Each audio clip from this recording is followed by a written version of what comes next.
Okay. We're going to start over. Everybody, welcome to College Conversations. My name is Richard Rueda. Welcome. We have a great panel today on the economics of college and campus life. We have four excellent students, Bhavya, Ryan, Celine, and Peyton, all with us. Lisa Lloyd, one of our parent supporters, is also with us. Lisa, good afternoon. Hi there, everybody. We are going to spend the next hour and about 20 minutes hearing from our panelists about the economics of college and campus life through College Conversations. This is an offering of APH Career Connect and the Connect Center that is offered quarterly. And we will ask that you try to keep your questions towards the end, but if you do want to put them in the chat now or as we go about the topics, answering about three questions today, you will obviously have questions for our panelists. Again, put them in the chat and we will get to them towards the end of the presentation. And we asked our panelists, often at these webinars, you would want to reach out to them or connect with them. If they do share out any personal information, it'll be through social media or LinkedIn. However, you can also email Connect Center. That's connectcenter@aph.org if you want to reach out and get more information on college. For those who have registered for this conference, we will, within the next couple of days, be emailing you a list of resources that our panelists have come up with. And I will thank Ryan for collecting all that information.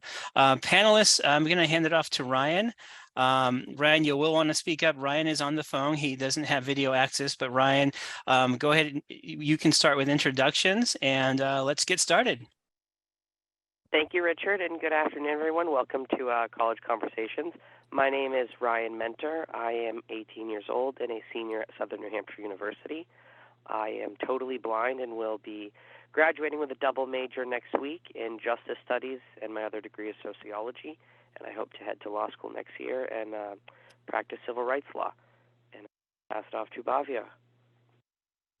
Hello. My name is Bhavya Shah. I'm a junior at Stanford University majoring in mathematical and computational science. I'm totally blind as well, and I'm excited to share more about the economics today.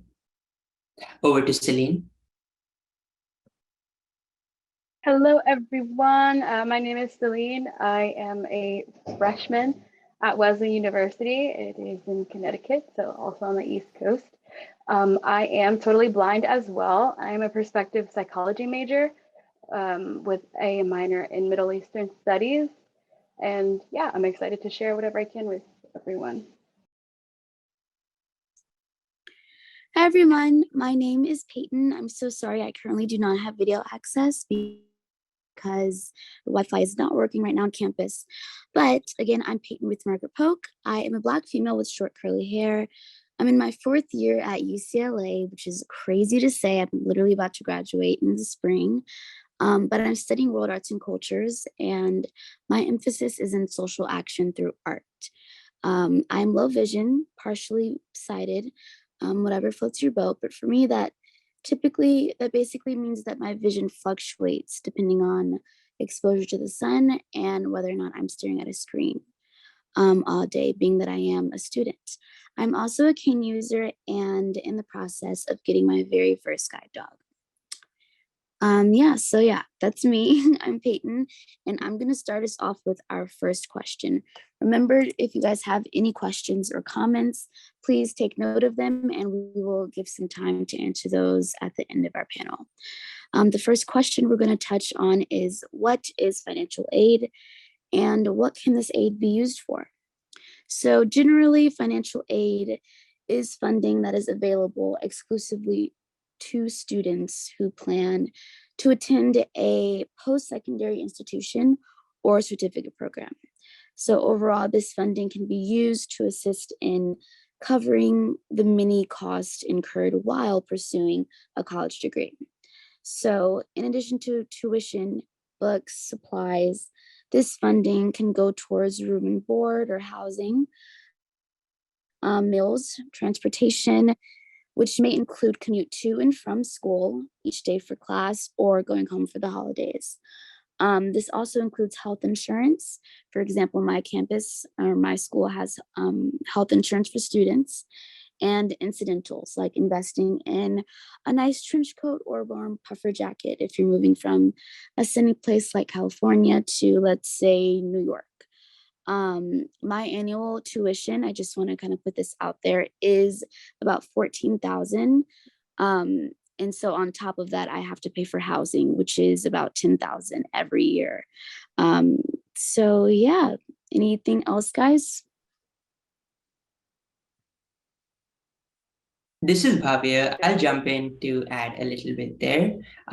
Just to give you all a sense of the degree of variation in costs of attendance among different institutions. The one I attend, without any sort of financial aid, inclusive of tuition and health insurance and room and board and other associated fees, the cost could go as high as $85,000. So just being mindful of the variation and being really rigorous in your research of the specific institutions you're interested in. An additional tip I might offer is to perhaps err on the side of overestimating your cost than otherwise, because that gives you more leeway, more buffer money to plan for, as opposed to falling short in the middle of the academic year. Because incidentals, small or large, can often come up. So perhaps you might need to invest in an umbrella because the rain started pouring and you completely forgot about having that, or a raincoat or other monsoon.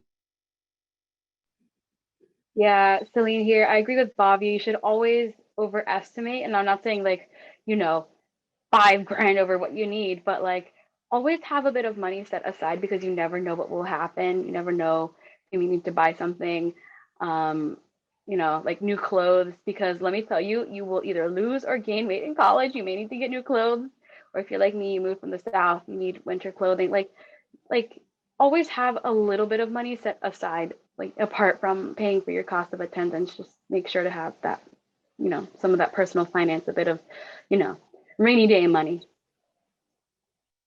This is Ryan. I think it's also important to note it's a really good idea to set money aside and make sure that you overestimate. But it's important to understand that there's a great fluctuation in that cost and in what is covered by the cost based off if it's a private or a public institution, and based off in-state or out-of-state. So Peyton was saying that her tuition is $14,000 and her housing is another $10,000. But I live in Maine, so if I were to go to that same institution in California, it would likely be a lot more because I'm out of state. So you have to factor in if you're staying within where you live, and then if it's private or public, because there can be some drastic price differences and drastic differences in what is covered.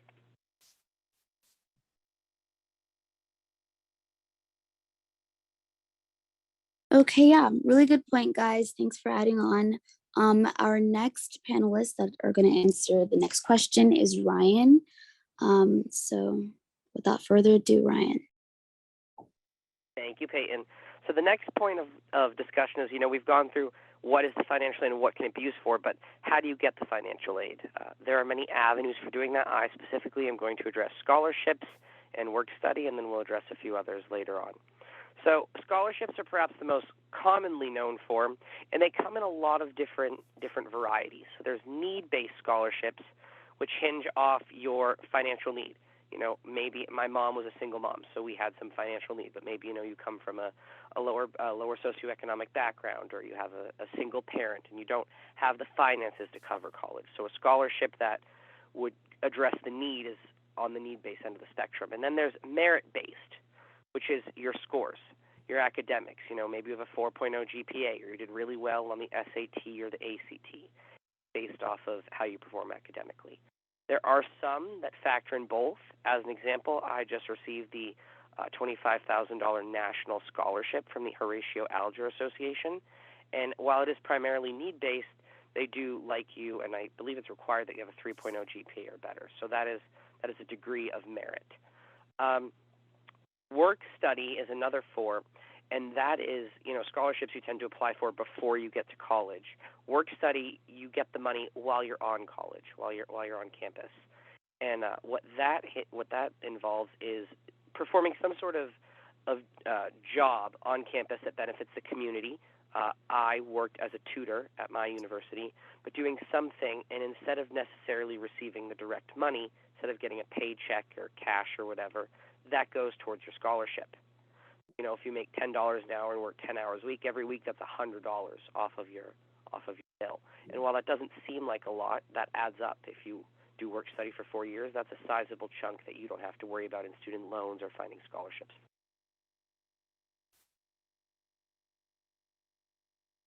Thanks, Ryan. I'll add on to that a little bit.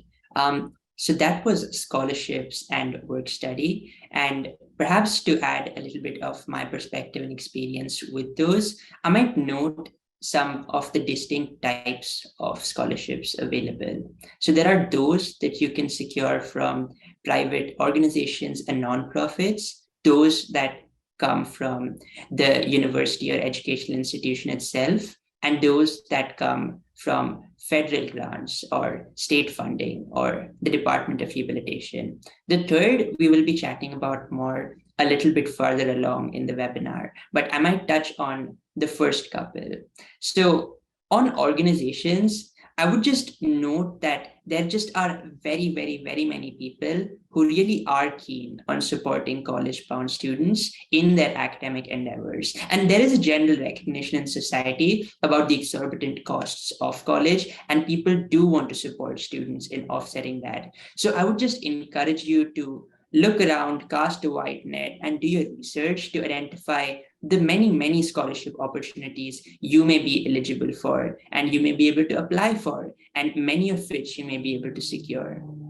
I've been quite fortunate to pretty much offset all of my costs through a combination of different funding sources, a major one of which is scholarships, to have received some from the American Council of the Blind, the National Federation of the Blind, Team C Possibilities, Google, Oracle, the Bank of Montreal, among others.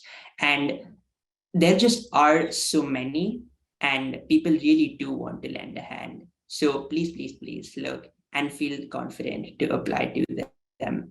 On institutional aid, there are a few more policies, technical terms, and lingo that may seem intimidating that I just want to distill for sake of clarity. Some institutions offer need-based aid in a need-blind fashion. This has nothing to do with blindness as in visual impairment, but that is just to say that two students, all else equal, one who's in need of financial assistance and the other not, are at the same likelihood of getting into the institution. However, due to resource constraints, especially for international students such as myself, many institutions have to rely on a need-sensitive or need-aware policy. That is to say, while principally the amount of aid is based on demonstrated need, the ability for you to get admission despite financial need is in some part discriminated based on your merit. So that means that fewer students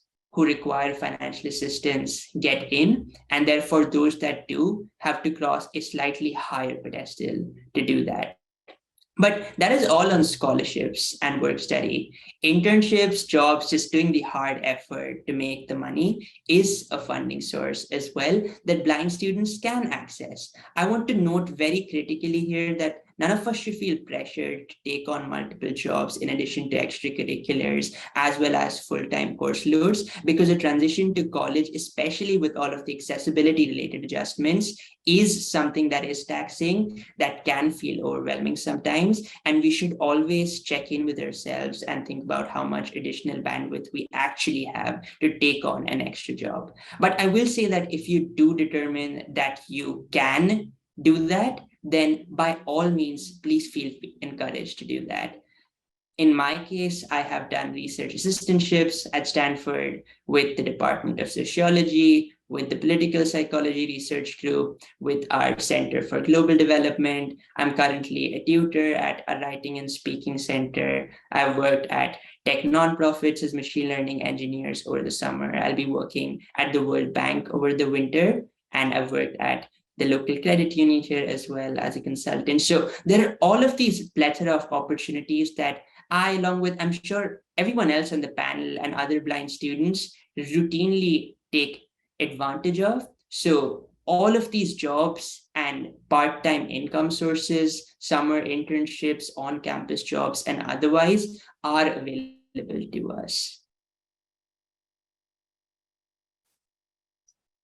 Another thing that I think it's worth discussing, and we've talked a lot about scholarships, but for many people, it can be somewhat daunting to kind of go through that process of, well, I want to apply for this scholarship, but there's this essay and I don't know what to write, and I'm a bit worried about this.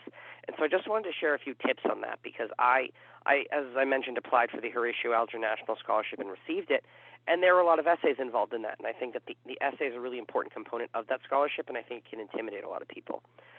The key to the essay is to make sure that it's a very good snapshot of yourself, because oftentimes you're not going to necessarily meet with the people that are selecting you. So you want to make sure that that essay, which is going to be one of the only ways that they might get to know you, really encompasses all your best qualities. Two biggest recommendations that I can give is to tailor your essay to the scholarship. If you apply to multiple scholarships, don't submit the same essay every time. You can have an outline, very basic details about yourself. What is your name? Where did you go to school? Maybe your hobbies, your GPA, your major, that sort of thing. Those are going to be common elements. But what you're going to want to adjust in each essay is, what is that scholarship looking for? I'm applying for a graduate scholarship right now, and they're looking for people that want to make some great change in society with their degree, and those that have good leadership skills.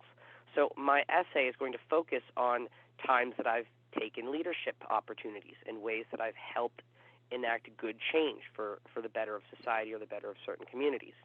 So you want to make sure that you are addressing what the scholarship is looking for, and that'll really help get you on a good path.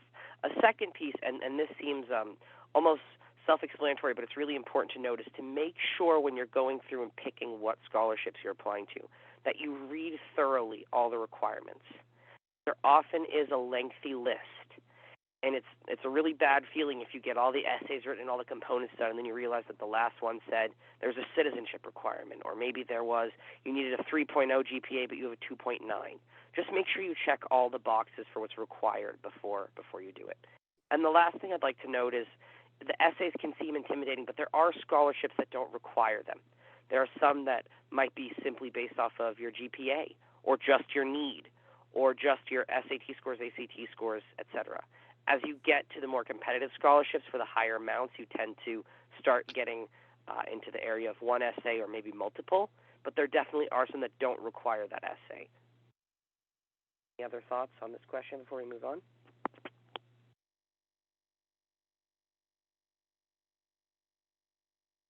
Not hearing any, I'm going to pass off to Celine to discuss FAFSA and CSS.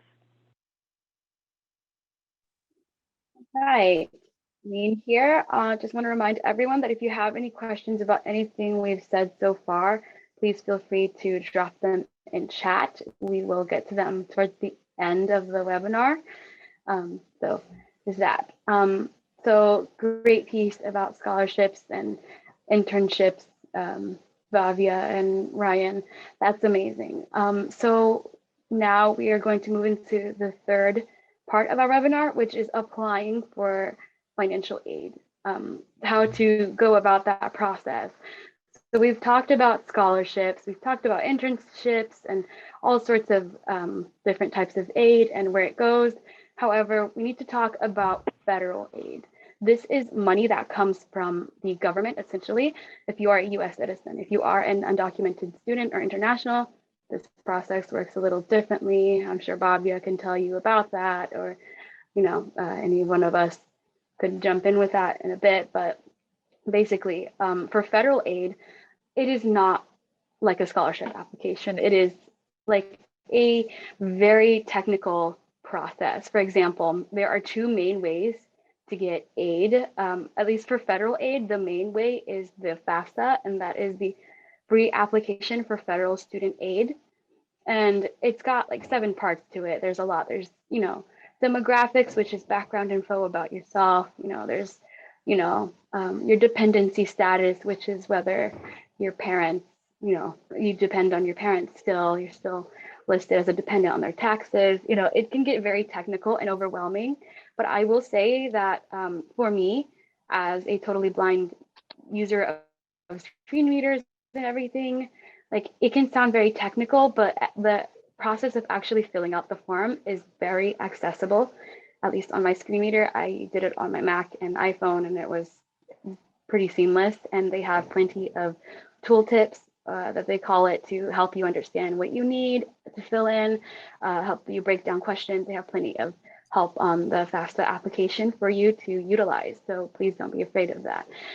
One thing I will say, when you're filling out all these different applications, please be mindful to write down your passwords and usernames and IDs and keys and all these things, because on top of filling out all these applications and writing essays, you're already stressed, and you don't need to be stressed over a password. I just, from personal experience, I did not do that because it seems so trivial. It's like, oh yeah, I'll remember it, like whatever. I have bigger things to worry about, but like, details are important. Please, please be mindful to write down your passwords. But FAFSA, pretty accessible. They will ask you a lot of information, but you can do it in one sitting if you have everything you need.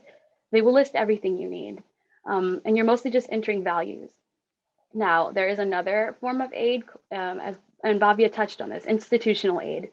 And for me, because I am attending a private institution, they did require that I fill out the CSS profile and upload things through iDoc. This is separate from federal aid. This is not aid that is coming from the government. This is aid coming directly from the university. So for CSS, I will say my personal experience was not great with it. This is different for everybody. But as a screen reader user, it wasn't very accessible for me. I was on iPhone and Mac. I'm not sure why it wasn't very accessible. But unlike FAFSA, you will have to actually upload tax forms and other information to iDoc and CSS. It's not like FAFSA where you just enter values and it's done. With CSS, you do have to actually upload documents, files. And I will say, if you find yourself having accessibility issues with it, that is okay. Please ask someone you trust to help you. I did. I asked my counselor, and I do trust my parents. However, I recognize that not everybody has those support systems or feels comfortable with it, but please find someone that you trust, not just a random friend, but because this is very sensitive information. Like, even for me, I had a university ask about my parents' vehicle model number. I don't know what that was about, but I was like, that's a lot. Like, a lot of this is very sensitive information, and please be mindful of that when you are searching for someone to help you if you run into issues. Now, I will let any of our other panelists, if they want to jump in and reiterate anything or add, this would be the time, guys. So if anyone has something to. This is Ryan. The only thing that I'd like to add is just as you're going through this process, make sure that you're really thoroughly understanding and reading each thing that it's asking for. There's a lot of redundancy, and I am the type of person that likes to just breeze through everything. If I can get a 10-page application done in 5 minutes by rushing through it, then I'm going to do that. But this is one of those things where some of the questions seem repetitive, so you think you know what they're going for, but there's very minor differences. And these are the sort of form where if you mess up a number, if something doesn't add up, you might not get the aid, or it might take longer, or you're going to get contacted by the organization that's receiving the form. So just to save yourself kind of that additional step of maybe needing to change something or authenticate what you've already submitted, just take the extra few minutes to really read through, make sure you're understanding what it's asking, and don't think that just because the next question looks similar, the answer is the same.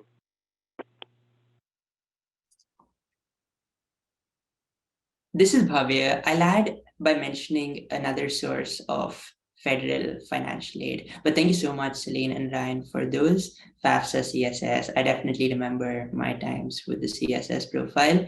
CSS stands for College Scholarship Service, and it's essentially the FAFSA equivalent, just a bunch of pages of information to fill out on a web form about your financial background. And that is true of private institutions, but also of international students, since we are recipients exclusively of private institutional aid as opposed to government funding. And those times. But I calculated the amount of money that my family spends on entertainment expenses in the 2018-2019 financial year, and many other figures of that nature. The other source I would note is the Department of Rehabilitation, or vocational rehab as we know of it, they are also able to offer financial assistance. Admittedly, that is at most upper bounded by the in-state tuition rate. So that means that if your institution's tuition fee is substantially higher than a few $1,000s, then only a few $1,000s, that subset will be covered by the DOR. But nevertheless, that is again a regular revenue stream that you can access. Every part helps in getting the overall economic equation of college costs, right? So check in with your VR counselor, your state's DOR, or the state in which the college you're attending is located to see what avenues might be available to you.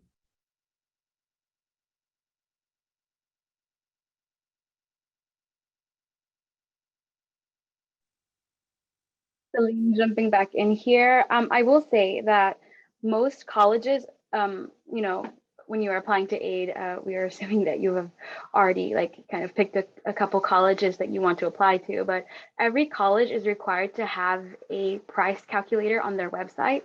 It may not be right in your face, but it is there. And I've asked around for people like, hey, have you used it? And did you use a screen reader, or, was it accessible? And most people, a lot of people don't know about this. And the ones that do know about it, I haven't heard any negatives to it. So definitely check for that. It could be really helpful if you don't know exactly how much money you may need, or, how much aid should I apply for?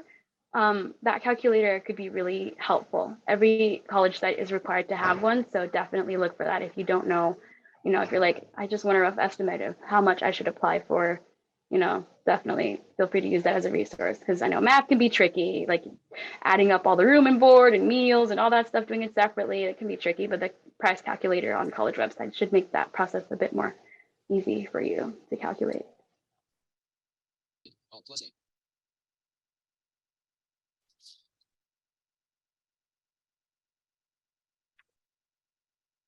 Hi, this is Lee Huffman of the staff at APH. Just wanted to jump in here for 1 second. A little bit ago, we were talking about the essays that are often required on the scholarship application. And one of the tips that I would offer is to make sure that when you're preparing your essay, sit down and make an outline first, as that was mentioned. But as you make sure you answer every single part of the question, sometimes the questions, there's 2 or 3 questions within one, and to make sure you answer each of them completely, and also have someone else look over those. Not only do you want to make sure you fill in the information being requested, but the style of the way you write needs to be very, very well thought through, with proper grammar, punctuation, spelling. All of those are super important, because that's what they're looking for. They're looking for ways to cut somebody out, really, because they have several people looking at this scholarship application. Many people are applying for it. They want to get the best person. And one of the ways that you're being judged, in addition to what you prepare as far as factual information, is the way that you present yourself through your thoughts in writing. So make sure you look at that very carefully. Make sure you have every word spelled correctly. All your punctuation is correct. Your grammar is correct. Those are super important in the process. And this is Lori from APH as well. I'm just going to jump in to mention that if you are a student and you're working and earning income, and you're on supplemental security income, you want to make sure that you have a letter on file every semester with Social Security, because in 2022, $2,040 or up to, let's see, what's the amount for 2022? The annual amount is $8,230. And in 2023, it's going to be $2,220, or the annual amount will be $8,950. Social Security for SSI, supplemental security income purposes, will disregard that. That also may be why you might want to take a summer class so that you're enrolled as opposed to not being enrolled. Because if you're not currently taking classes, that does not apply. So yeah, and I can, if people want to ask questions on that later. I don't want to take up too much time, but that is something that's important. And those funds from SSI are meant to meet room and board expenses as well.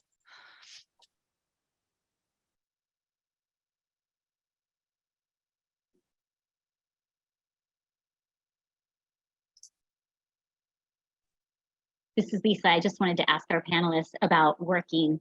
Who here has been working? How much? How do you find that on top of school?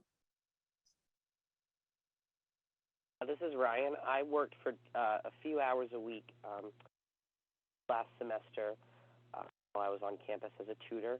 And I think it's really a balance. I didn't find it to be too challenging. I only worked a few hours a week because that's all they needed me for. But I think it's all just figuring out what your schedule can accommodate. You know, you have to make sure that you have time for everything. And if you have the bandwidth to do a few hours, that's great. If you have the bandwidth to do a little more, that's also great. But it all just comes down to really prioritizing and making sure that you're leaving time for yourself, some personal, time to just relax and rest, and also time for schoolwork and working if you're going to work campus and any other activity.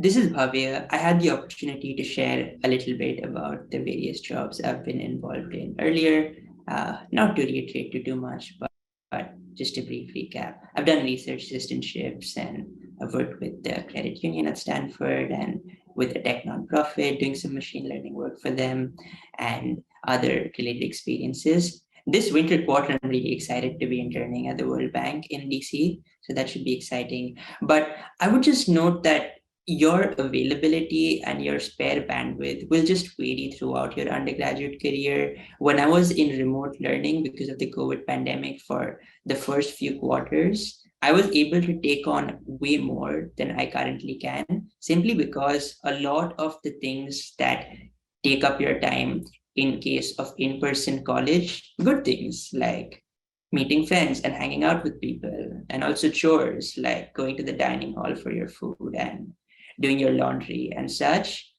those can cumulatively take up a little more time than you might anticipate. So take it easy, start off without overcommitting to too much. I say that and I admit I'm a hypocrite, but do that, see how you feel, take on a job as many hours or as little hours as you feel comfortable, and see how it goes. It's a highly personal decision based on your circumstances. Absolutely. Celine here, gonna jump in. Sorry, I've been jumping in a lot, but it's so, like, as Bhavya mentioned, it is okay to not work right when you jump into college, because I know for me personally, like, work study was part of my financial package. Like, I would have had to do work study, but I ended up talking to my financial aid office because I just knew that on top of academics and extracurriculars and, learning my campus, feeling things out, I just wasn't going to be able to balance everything. So having a sense of what you can and can't do, that's really important. However, just because you're not working right when you jump in doesn't make you, any less of a good student or anything like that. And also, it's never too early to search. For example, a couple weeks back, I got an email from my university saying that they were searching to fill a intern position. This is a disability QuestBridge liaison position. And QuestBridge is a scholarship that I applied for. It will be in the links that will be sent out in a few days. But I wanted that job so badly. I knew I couldn't do it. I was like, I can't balance this. But, I was like, disability intern, hello, have you met me? And they also work closely with equity and inclusion and FGLI, and that stands for first generation low income. I am also a first generation student, so I was like, I'm perfect for this. And they like people that are organized, and I was looking at the description and the pay, and I was like, oh my god, this is too perfect, this is too good. However, I had to recognize that I do need to maintain the balance that I was barely holding on to at the time. However, it's never too early to look at what jobs your campus is offering, because even if you don't apply for that job or end up getting it, maybe in a few years you will get it. For me, I will personally be very upset if I don't get this disability intern position in 2 or 3 years. I'm waiting for that current position, the person who's in it, to like graduate, and they need to be like, hello, allow me to introduce myself. Definitely start, like, even if you're not working or doing work study, definitely look into that, just kind of scope things out, might make those connections. Sometimes connections can make all the difference. I'm not saying that it's correct. Everyone has different opinions on that, but get to know people. I know a disability intern, and I'm definitely going to make use of that knowledge, grill her about, hey, what does this position entail for me if I work it? Or, is the pay good? So never too early to start looking, even if you don't work. I will definitely be keeping an ear out for when there's an opening for that position, and I'm ready to add to my college life experience. This is Lee Huffman again. I just want to say that how important what you just said was, because the connections that you make while you're going through the process of just being in school and going through that process, the people that you meet are great networking opportunities for jobs, whether they be internships or even paid positions after you graduate. So if you're looking for a job, or you're going to be looking for a job next semester, the current semester is a time to really begin your search and let people know, let your instructors know, hey, I'm going to be looking for a job next semester on campus. If you know of anything, think about it. Let me know. Speak to your folks who run the campus employment center. That's a great place to get acquainted over there. Make sure you take a resume, fill out an application so they can keep that on file for you as well. Just keep those network opportunities open for future possibilities. And this is Lori, if I could just add to that. Sometimes, depending on what field you're in, an internship may be required. Those relationships, again, that you build are so important. And the other thing I'd like to say is there sometimes can be options for internships to pay a portion of your college. I know people that say they had a 14-hour requirement for internship through their college for whatever field. And they said, okay, I'll take one less class and work one day, giving myself a 21-hour internship. And instead of getting paid for that one day, they receive the funding would then go to the college directly. So you can also sometimes get really creative depending on what your needs are. And it can't hurt to ask an employer. Sometimes employers are really hurting to find a good employee, and when they get their teeth into you and everything's working good, you can always say, like, can I work something out for later on this semester and next semester until the year ends, or over the holiday break or something. It's part of advocating for yourself, and it will pay off also in the employment world down the road. We do have a question in the chat. And excuse me if this was already asked. I had a phone call in the middle of this Zoom, and so I may have missed it. But someone is asking, how far in advance do you all recommend filling out the FAFSA? I can answer that in terms of the deadline. So it's an annual application, and the new year begins on October 1. So that will probably help in answering that question. Yeah. And that's Ryan, I just wanted to say, and that's because the federal government's annual year changes October 1, so it's not something random. This is Ryan. Also, this is Peyton. Oh, I'm so sorry, Ryan. You can go ahead. Go ahead, Ryan, and then Peyton. Okay. I was just going to say that it opens on the 1st, and I would personally recommend filling it out as soon as you can, because hopefully, by the end of that year of October or the beginning of the next year, you'll know where you're going in the fall, and you'll know how much money you're going to need. And the sooner you get the FAFSA filled out, the sooner you'll know how much you're going to get. And then you can really start figuring out, well, I have a remaining balance of $30,000 and I need to make up for it in scholarships. And then you can find scholarships that are that add up to the $30,000 value, or maybe a little more because you want to apply to a couple extras just in case you don't get one or two of them. And that way you can really make sure that you have the funds available to you, and it's not a mad dash with 2 months left to make sure you're securing the funding. Yes. And this is Peyton again, just to kind of bounce off of that, I would suggest also to apply as soon as possible, because many people don't know this, but when you are applying for federal aid, it's a big pot of money for all students. And the sooner you get it in, the more money that you are likely to get, because obviously it's a bigger pot of money. So that's another thing to keep in mind, is to get it in as soon as possible for that reason as well. And I just wanted to warn folks to beware of scams. You shouldn't have to pay a fee to get money or to apply for a scholarship. So if that's the case, it's probably a scam. All good points. And you're welcome again, folks, to put questions in the chat. I Our actually have a panelists. question as a parent.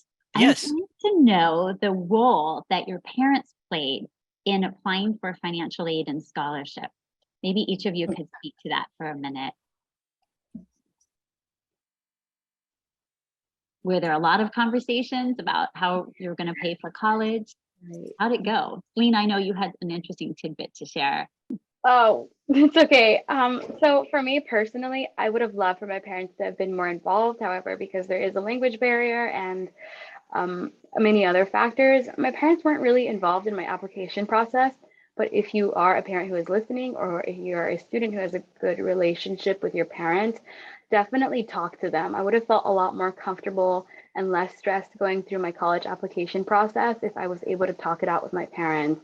Also, if my parents had been a bit more supportive of my choices to apply to schools that were out of state, because I'm sure, as many students know, well, some of us know that as students with disabilities, our families can be a bit apprehensive about that.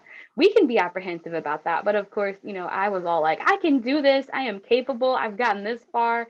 I didn't feel like I could share those fears with my parents because they were already afraid. And, if I shared those fears, I was like, okay, well, that's just going to validate what they felt. But definitely, if you have a good relationship with your parent, guardian, or someone close to you that you trust, please open up to them. And for those financial things, it's really important to open up to them and have that conversation with them. For me, my brothers, luckily, they are adults and they had already gone through the FAFSA process. So, even though I couldn't really rely on my parents for this, I did have older role models that I could turn to and be like, look, this is kind of stressful. And they could be like, yeah, I've been there, and, understood the ins and outs of what financial info I'd need.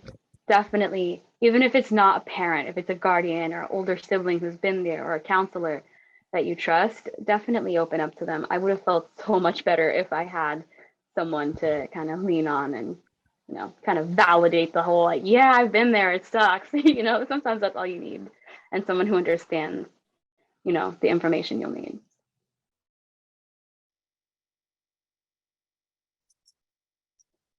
This Bhavya or is Peyton? Bhavya. Yes. I can jump in.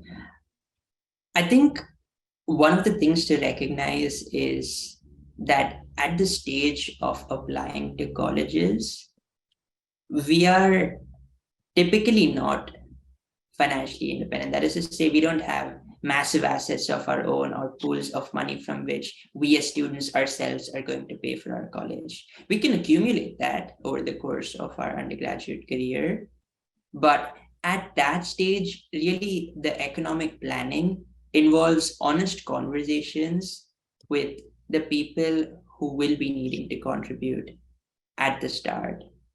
And that involved me just chatting with my parents about the really high costs of attendance of US colleges, because the comparative in India simply does not exist, and especially with foreign currency exchange rates and differences in purchasing power parity, these were huge numbers. So being really frank and transparent and understanding about your financial background and deciding accordingly. I think one of the insights that I had from that is that even though my parents were willing to support me through loans and other measures, I personally felt more comfortable simply concentrating my college shortlisting to those institutions that had established financial aid programs for international students. And yes, that does take away some of your options, but from those that still remain, I had really, really wonderful institutions that I was fortunate to apply to, of which some I received acceptances from. So being clear about your financial status, as well as the fact that you will require financial assistance, and therefore focusing your college applications, your energy, your essay writing on that is quite helpful.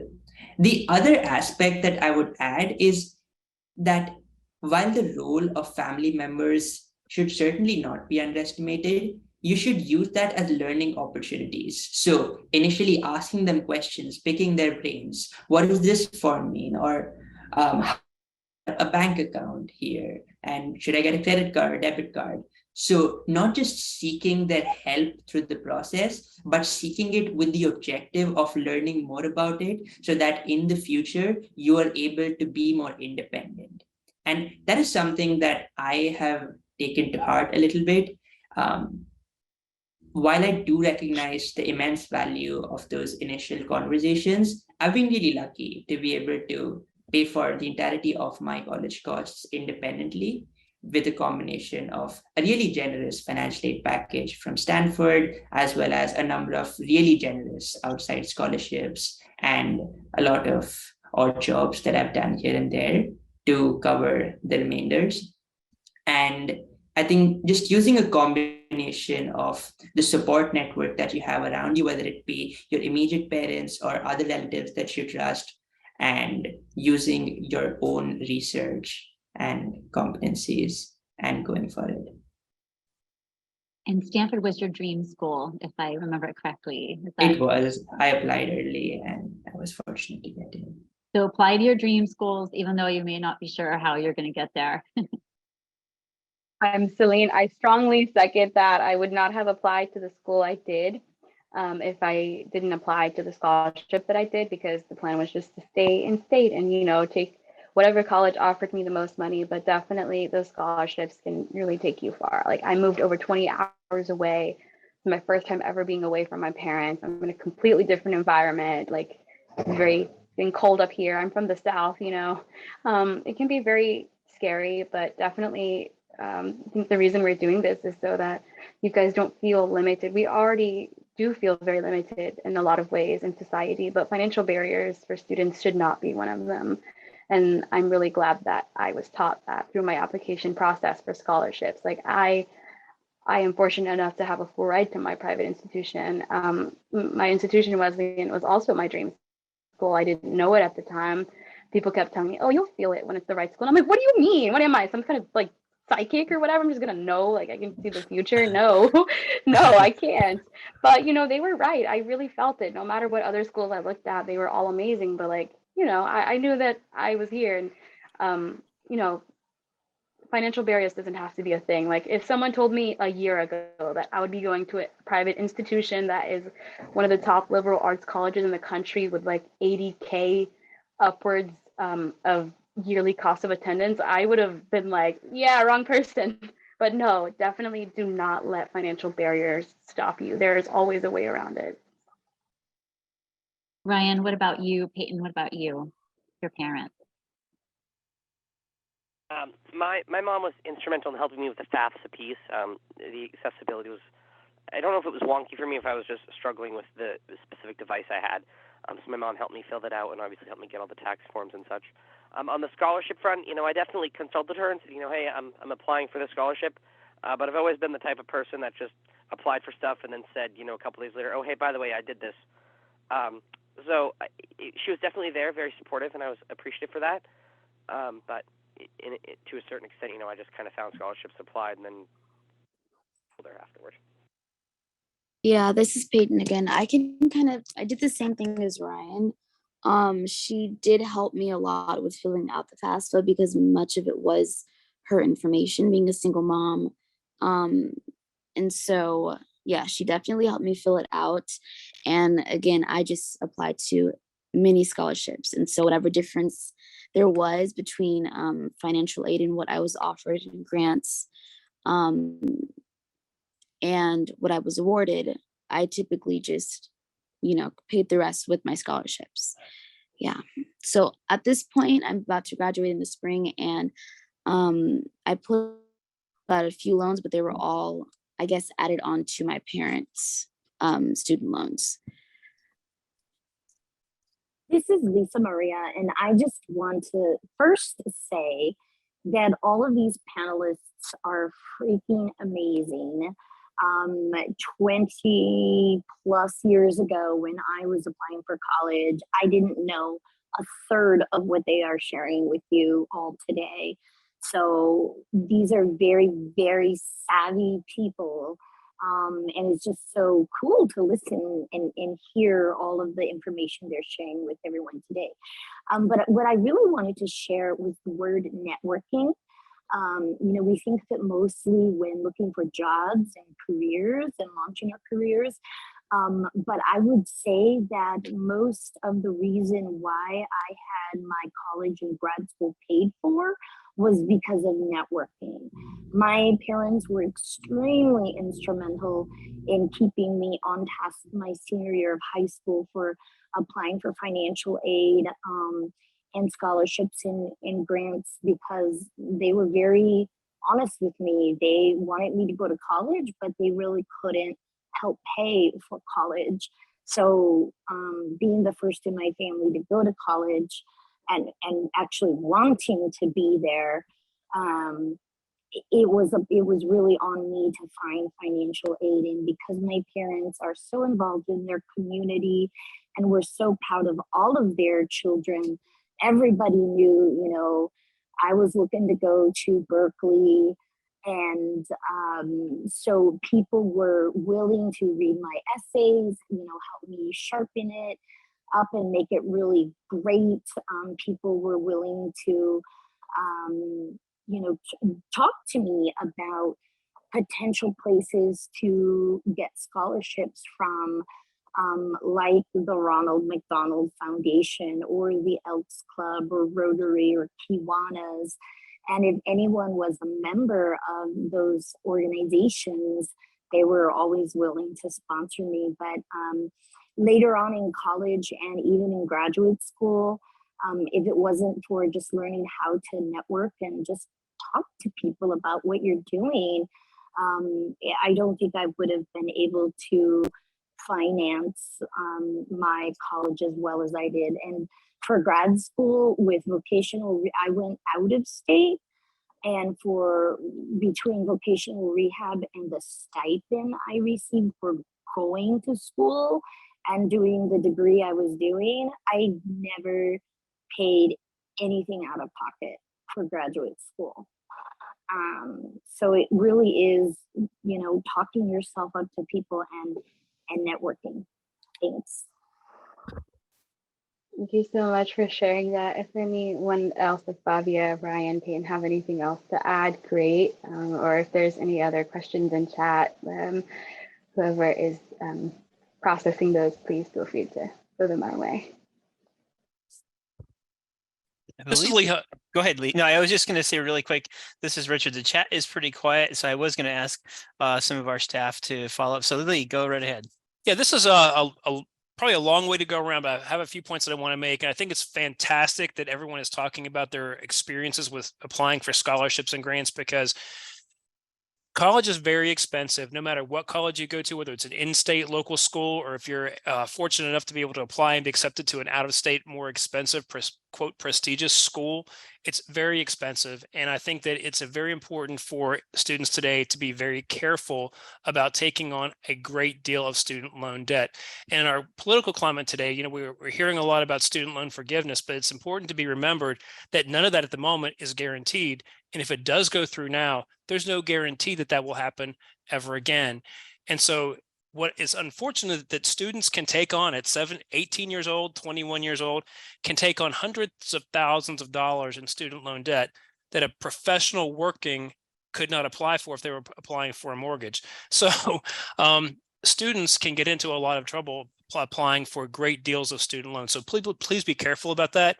And really, don't wait to apply for scholarships. Think about that or finding them, because when I was in school, the way you found a scholarship, there was no internet. You went to the library, checked out a book about scholarships, and went through it alphabetically and wrote to organizations that have scholarships, or you called them on the phone and asked you to send them an application.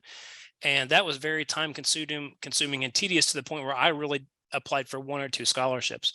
But looking back, it would have been better to make finding a scholarship your summer job, or at least part of a student job while you're in high school, to get those processes in motion to get you ready to be able to apply for scholarship after scholarship after scholarship, to get that financial assistance or readiness when the time comes. So be careful about taking on student loan debt.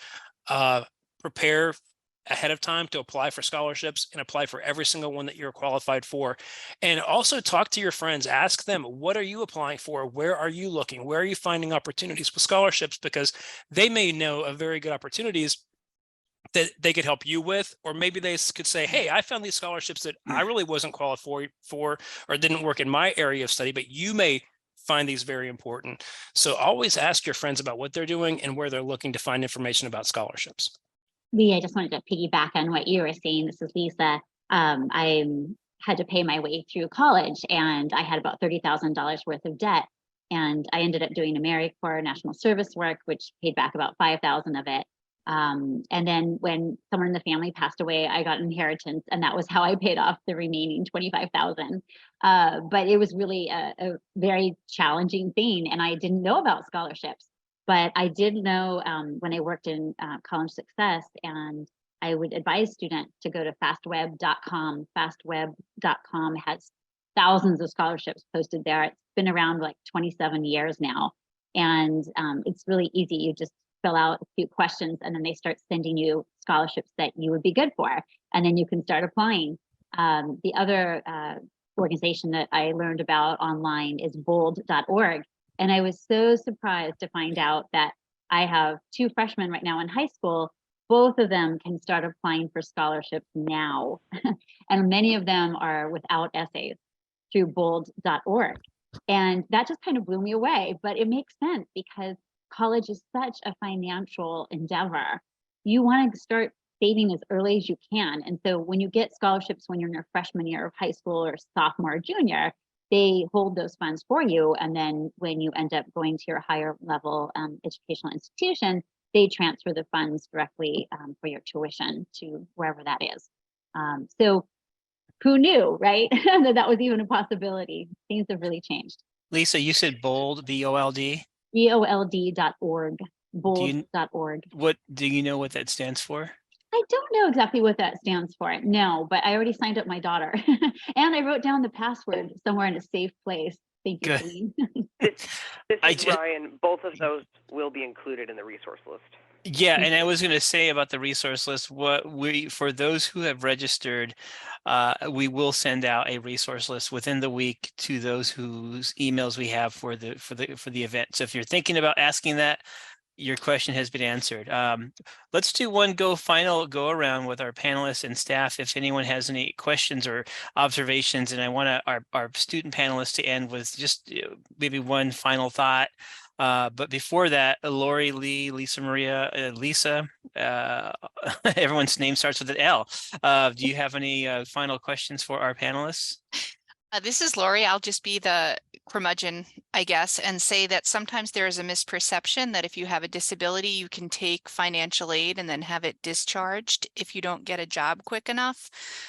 And that can be somewhat true. It depends on the financial aid, but it also can be somewhat not true. So I just want to say that just because you may be getting SSI doesn't mean you don't have to pay back your student debt. So that can be a misperception that I've come across. Thank you, Lori. Lisa Maria or Lee? I would just say this. I mean, I think it's a great opportunity for people that are on this call, and the panelists that are on are just excellent examples. But help pay this forward to other people. If you have younger brothers or sisters, talk to your parents and tell them to investigate savings plans that people can contribute to when they first have children, and allow them to, there's ways you can save monthly, just like you contribute to an IRA over time. You can contribute to an education savings plan for your child over time to help when they do get to the age of college to be ready to have some finances that have not only been put away, but have the investments having grown over time. So I would consider, hey, talk to people about saving for their kids' financial future toward education when they're very young, and be prepared. Help tell other parents, say, hey, this is something you need to look into and think about to help your child be ready when college or whatever post high school is, whether that's a trade school or technical school of some sort, whatever it may be. Those funds don't just go to college, they go to trade schools and vocational schools as well for post high school work. So talk about other ways to be saving and getting ready for college, and also talk to other people as younger folks. Tell them what you know. Talk to them when they're in high school or when they're in middle school about your experiences, and encourage them the way that you wish you would have been encouraged. Lee, I believe you're referring to the 529 college plan. So that was Yes, one of the ones yes. that our financial advisor had mentioned. But I also wanted to mention CalAble, because you can Yes. save up to 100,000 with CalAble, and friends and family can make donations as soon as a child's born, Right. all the way up. So yeah, I think that's great, because we can It's use called that the money. ABLE Act. I think It's an ABLE account, and it ABLE account. does vary state by state, but the federal amount is $16,000 a year that can go into those, because it's based on the gift tax. I knew Lori would know the answer to that. No, great. And then CalAble refers to And California. California, specifically. right? Yeah. And if somebody has a 529 account, that is a college savings plan, you also can discuss with a possibility would be moving that into an ABLE account over a period of time, because you can again only put $16,000 a year into that account, but that money can go from a 529 to what's called a 529A, which is the ABLE account. And that money can be used for school or books or food or whatever you need, but it has to be used for you. Who is next? I 100% agree with Lee about trying to keep your student debt low. And that being said, if in college you have the opportunity to study abroad, and that means, financial aid or a student loan, I personally encourage you to go study abroad and make it happen financially, because studying abroad is a once in a lifetime thing. It's very special, and you aren't gonna be able to get that same opportunity as an adult. You might be able to visit that country later on, but it won't be the same as studying abroad. As a college student, I had pretty low student debt, and I would say half of it came from my one semester studying abroad, and I would do the same thing over again. And Richard, there is one more question. I saw the question is, did you have the skills you needed preparing for college, especially technology? We have about a hard end in 10 minutes, so if our panelists want to answer that, feel free to. And we'll end with that question. Sorry, go ahead. Is that Celine? Yeah, it is Celine here. Personally, no, I did not have the skills that I needed, honestly, and I did not realize that until I got to college, unfortunately. And this is personally because I spent so much time being like an AP student and like an overachiever, going through those challenges and facing those. I didn't have time to learn the basic things like, how to properly format things in Word, or like, just very basic things like that. So definitely, if you feel you don't have the skills that you need, it is okay to recognize that. Personally, I've been considering taking a gap year or even doing summer training at a training center for the blind. I'm particularly looking at Louisiana Center for the Blind. I know I heard a lot about that at conventions. But yeah, a lot of students don't have that. I don't know if that's the case for everyone, but I certainly have recognized that, hey, these are things I need to work on, and I can't do that if I'm a full-time student. I probably will not end up taking the gap year for personal reasons, but definitely if you recognize that you don't have the skills before, or, even at the beginning of your college experience, it is not the end of the world. And, if you need to take time away, definitely don't feel discouraged or like, oh, I can't pick college back up again, because you absolutely can. I've heard so many success stories of people who are like, I took a gap year and I came back with so much confidence and independence.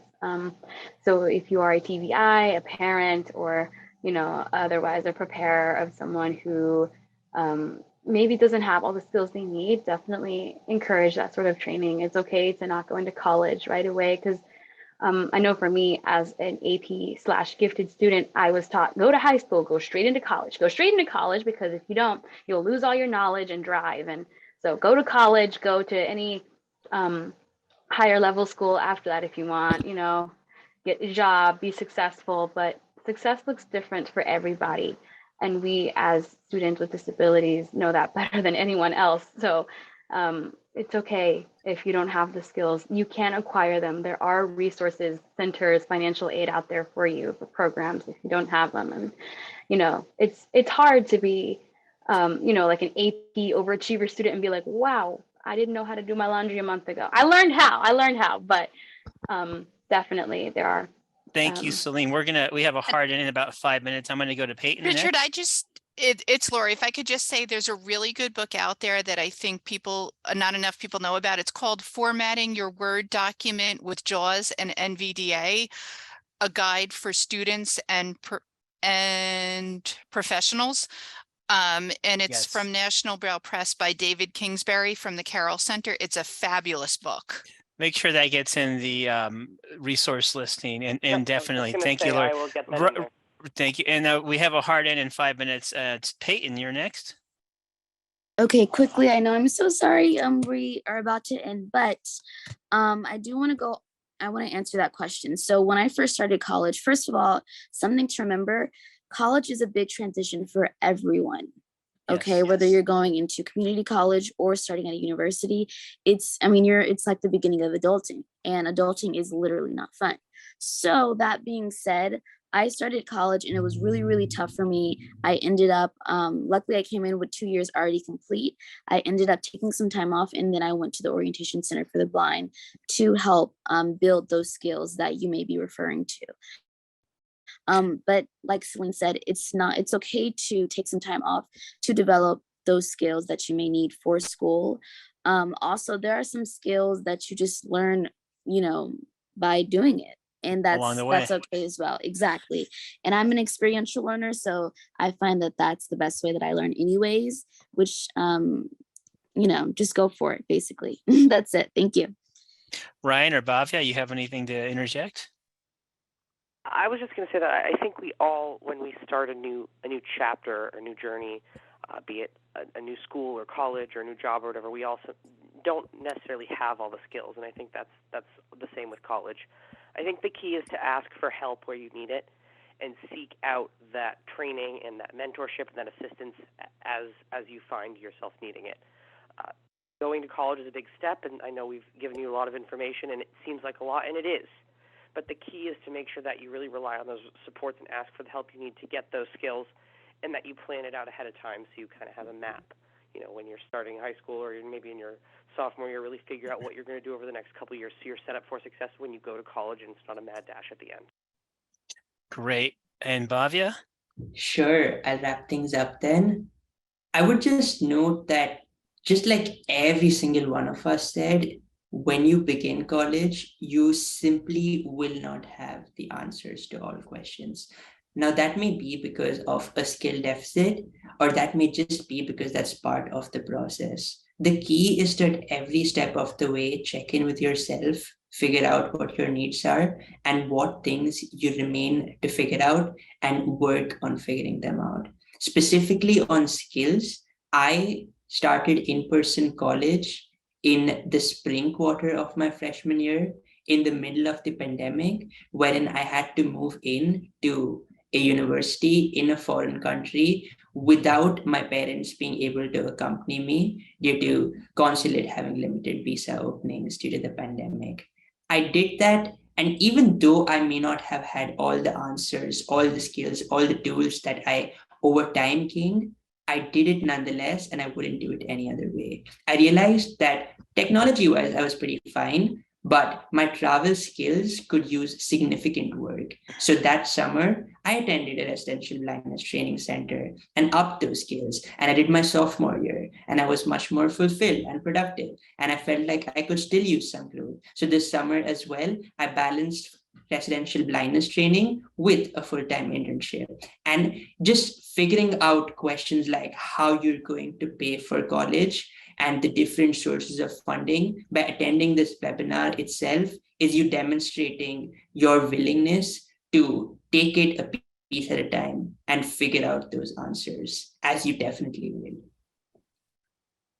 Panelists, if you can hang on just for a minute after I end the recording, just for a quick thank you. Ladies and gentlemen, students, families, you've been a part of College Conversations, the economics of college and campus life. Thank you for participating. If you have any questions or follow-up for this webinar, you can email us at Connect Center. That's CONNECT Center, CENTER at aph.org. My name is Richard Rueda. I want to thank our panelists. I want to thank Lisa, Lori, Lee, Lisa Maria, and I will stop the recording and give out the codes. Mhm.